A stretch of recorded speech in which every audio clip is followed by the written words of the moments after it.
बिलासपुर में आज जिला कांग्रेस की ओर से जिला कांग्रेस अध्यक्ष अंजना धीमान की अध्यक्षता में राहुल गांधी की भारत जोड़ो यात्रा के 1 वर्ष पूरा होने पर रैली एवं 1 दिवसीय सम्मेलन का आयोजन किया गया, जिसमें पूर्व वन मंत्री ठाकुर रामलाल सहित अन्य कई प्रमुख नेता मौजूद रहे। इससे पहले कांग्रेसी नेताओं ने इंदिरा भवन से लेकर चेतना चौक तक विशाल रैली निकाली एवं केंद्र की जनविरोधी नीतियों के खिलाफ जमकर नारेबाजी की।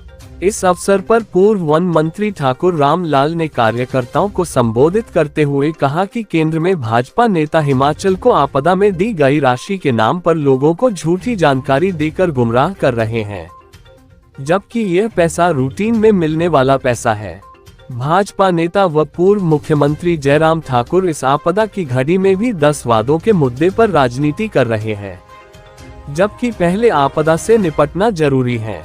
राहुल गांधी की भारत जोड़ो यात्रा धर्म व जातिगत की राजनीति को तोड़ने वालों के खिलाफ है। उन्होंने कार्यकर्ताओं से देश के संविधान को बचाने के लिए एकजुट होने का आह्वान किया। इस अवसर पर पीसीसी महासचिव व पूर्व विधायक बंबर ठाकुर ने भाजपा विधायकों पर आपदा राहत राशि को अपने चहेतों को लाभ देने का आरोप लगाते हुए कहा कि भाजपा विधायकों ने आपदा राहत राशि देने में भेदभावपूर्ण रवैया अपनाया है। उन्होंने भाजपा नेताओं से सवाल करते हुए कहा कि बिलासपुर का बागछाल पुल, सिंथेटिक ट्रैक व क्रिकेट मैदान कांग्रेस की देन है। इस रैली को जिला कांग्रेस अध्यक्ष अंजना धीमान व पीसीसी महासचिव विवेक कुमार सहित अन्य प्रमुख नेताओं ने भी संबोधित किया। मैं अफरा तफरी पैदा करना चाह रहे हैं। मैं आपसे एक ही बात कहना चाहूंगा, अगर इनकी ये चली, मालूम है कि पार्लियामेंट के चुनाव अगले साल होंगे, मालूम है कि 5 राज्यों के चुनाव होने वाले हैं। इनका मैं कहना चाहता हूं कि इनको पता लग गया है कि इनका सफाया होने वाला है, इसलिए सारे चुनाव को इकट्ठा करवाना चाह रहे हैं और आज ये हिंदुस्तान के लोगों को मूर्ख बनाना चाहते हैं। ये हिंदुस्तान के जो संविधान है उसको खत्म करना चाह रहे हैं। आपने हमारे पढ़े लिखे साथी हैं, एडवोकेट, आप सबको मालूम है कि आज पार्लियामेंट में, राज्यसभा में जो है वो संशोधन जो पेश हुए हैं। आज अंडर आईपीसी का संशोधन जो है आया है, 111 का संशोधन क्या है, 224 का संशोधन क्या है।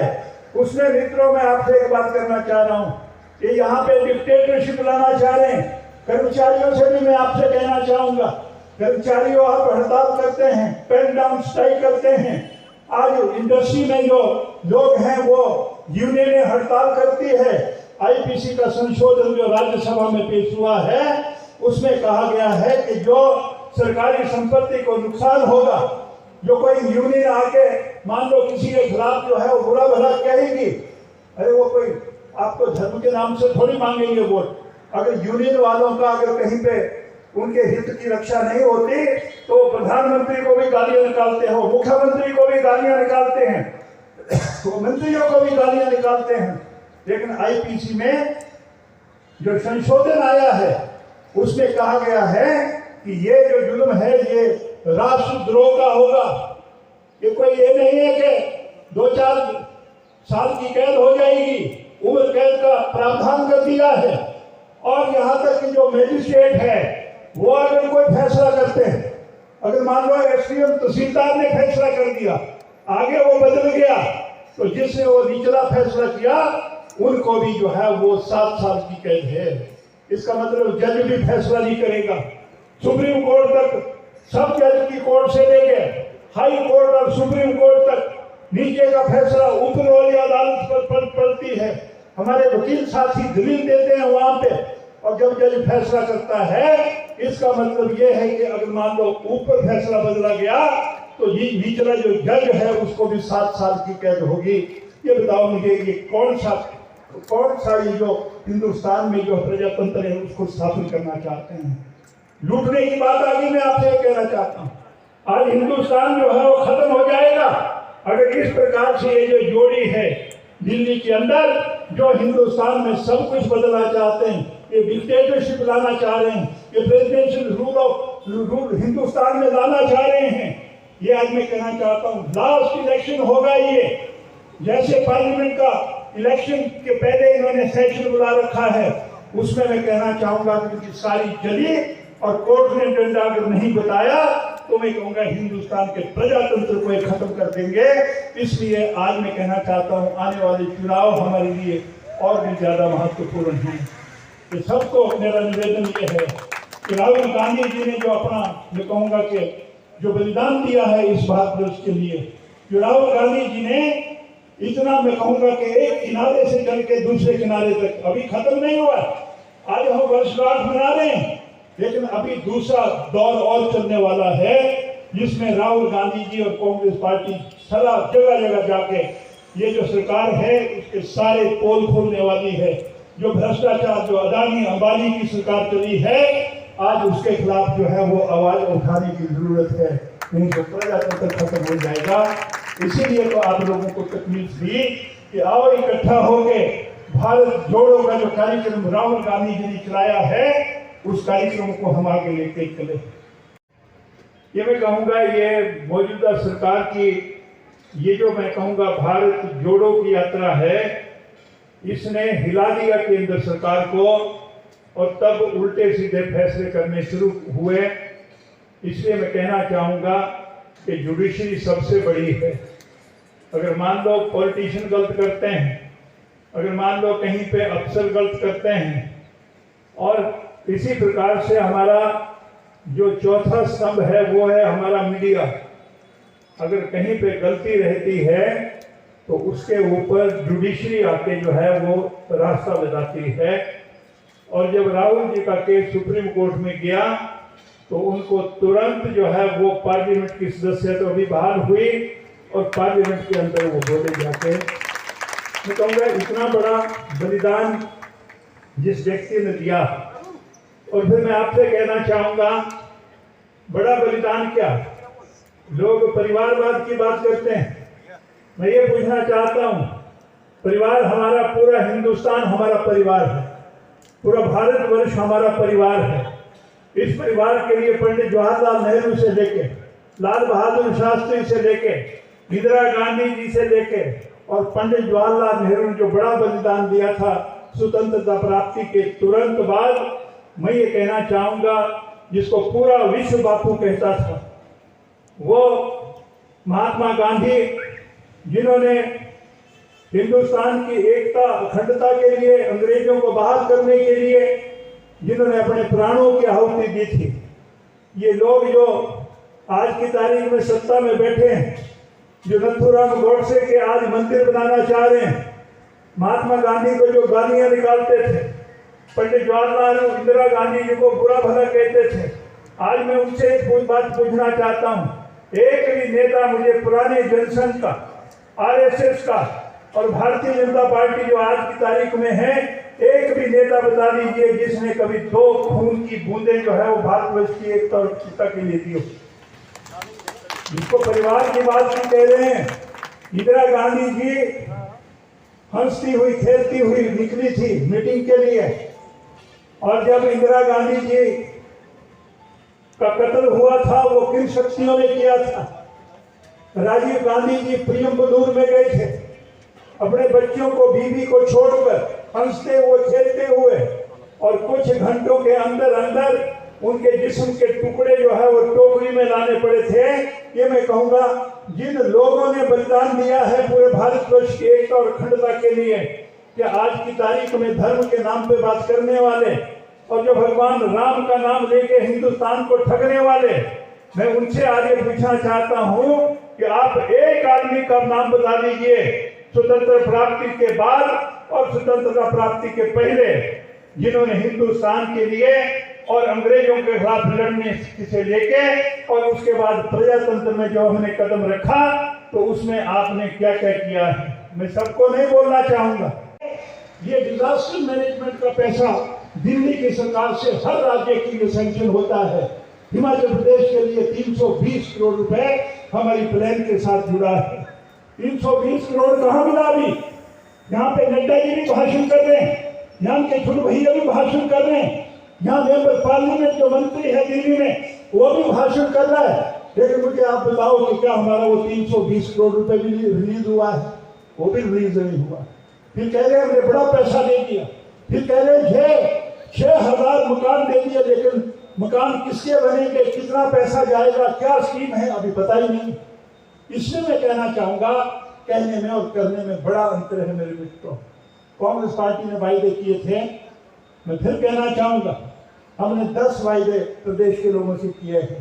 कर्मचारियों से वायदा किया था ओल्ड पेंशन स्कीम का, प्रदेश ने वो ओल्ड पेंशन स्कीम लागू करी है। महिलाओं से वायदा है, उसमें कुछ कदम हमने उठाए हैं। बिजली जो है वो लोगों को देने के लिए वायदे किए थे, उसमें भी कदम उठाए हैं।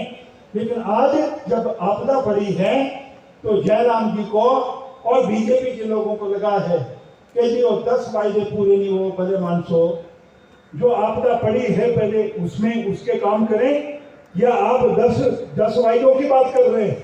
आज प्रदेश के अंदर आज तक हमारे साथी ने कहा जी 50 सालों तक कितनी बड़ी आपदा नहीं हुई। मैं कहूँगा 50 सालों तक नहीं, लेकिन आज से पहले कभी भी ऐसी त्रासदी हिमाचल प्रदेश में नहीं आई थी। लेकिन कांग्रेस पार्टी ने और हिमाचल प्रदेश के मुख्यमंत्री ने ये सारे, मैं कहना चाहूँगा, समय के अनुसार सुबह से लेकर शाम तक जो है वो हर जगह लोग मर रहे हैं, वहाँ पे भी पहुँच रहे हैं, मकान गिर रहे हैं, लोग दब रहे हैं। हर जगह मुख्यमंत्री और सारे मंत्री, हमारे उप मुख्यमंत्री हर जगह पहुंचे हैं। इसलिए मैं कहना चाहता हूं तकलीफ हो रही है लोगों को, लेकिन चलो अभी अब समय आएगा तो फिर आपसे बात करेंगे। आज की तारीख में मैं आपसे ये कहना चाहूंगा, राहुल गांधी जी ने जो ये भारत जोड़ो का कार्यक्रम चलाया है मित्रों, ये हमारा धर्म है। ये भारत जोड़ो का कार्यक्रम जो है ये स्वतंत्रता सेनानियों का जो है वो जो सोच थी उसके मुताबिक है। ये भारत जोड़ो का जो कार्यक्रम है ये आज धर्म जातिवाद के नाम पर लोगों को तोड़ने वाले जो लोग हैं उनको जवाब देने के लिए जो है वो राहुल गांधी जी ने कार्यक्रम चलाया है। और हम सबको, मैं कहूँगा भी दूसरा चरण इसका शुरू होगा, सबको उसमें हिस्सा देके मैं आपसे कहना चाहूँगा कि आज धर्म जाति के नाम से अगर हम लड़ेंगे तो हिंदुस्तान खत्म हो जाएगा, प्रजातंत्र खत्म हो जाएगा और यहाँ का जो है हमारा संविधान है वो खत्म हो जाएगा। उसकी रक्षा के लिए मैं आपसे निवेदन करना चाहता हूँ कि सारे इकट्ठे होकर आप चलेंगे तो ये जो एंटी नेशनल जो एक्टिविटी हो रही है इनका हम मुकाबला करेंगे और हिंदुस्तान की एकता और अखंडता के लिए हर आदमी का हिस्सा उसमें बनेगा। हम सारे इकट्ठे होके जो है वो संविधान की रक्षा करने के लिए इकट्ठे होंगे। आपका बहुत बहुत धन्यवाद। आप सभी, कईयों ने व्रत रखा है, कईयों ने अभी मंदिरों में जाना है, तब भी आपने समय निकाला है। मैं उसके लिए एक तो आपको मुबारकबाद देना चाहूँगा और दूसरे आप लोगों ने जो समय निकाला है कांग्रेस पार्टी की तरफ से, मैं आप सबका, देवियों का, नौजवानों का और जो हमारे सीनियर लोग हैं, पंचायतों से आए हुए हैं, ज़िला परिषद के हमारे सदस्य हैं यहाँ पे, उन सब का मैं आज कांग्रेस पार्टी की ओर से धन्यवाद करना चाहूँगा। साथ ही जी ने कहा कि भारतवर्ष को जोड़ने का समय आया है आज, और मैं आपसे कहूँगा कि ये राहुल गांधी जी के लिए बड़ा कठिन समय आ गया है। ये जो मसले उठाए, अदानी अंबानी की लूट जब उन्होंने उठाई तो उसका नतीजा ये निकला कि राहुल गांधी जी को पार्लियामेंट से बाहर कर दिया और गुजरात के कोर्ट से एक फैसला करवाया गया जिसमें उनको 2 साल की कैद भी कर दी गई। समय नहीं मिला।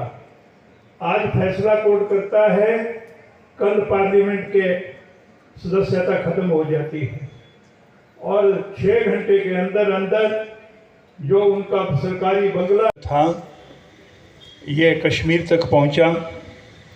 और इसमें मैं आपसे ये भी कहना चाहूँगा कि इसमें कोई 75 डिस्ट्रिक्ट जो है वो कवर अप हुए और साथ में मैं आपसे ये भी कहना चाहूँगा कि कोई 76 लोकसभा क्षेत्र थे जिनकी होती हुई ये पदयात्रा जो है वो कश्मीर तक पहुँची है। लेकिन कुल मिलाया जाए तो प्रस्तावित यात्रा से ज़्यादा जो है वो ये यात्रा चली और 5000 से ज़्यादा किलोमीटर जो है वो तय हुए, जिससे एक नया संदेश जो है पूरे भारतवर्ष को दिया है। उसके बारे में सभी साथियों ने, विवेक से लेके बम्बर ठाकुर तक, सभी ने अपने अपने शब्दों में अपनी बात कही है। पर मैं आपसे ये कहना चाहूँगा कि ये जो यात्रा थी पहले चरण की, ये प्रस्तावित थी 4081 किलोमीटर की, और ख़त्म होते होते ये यात्रा जो है 5000 से ज़्यादा किलोमीटर की यात्रा हुई।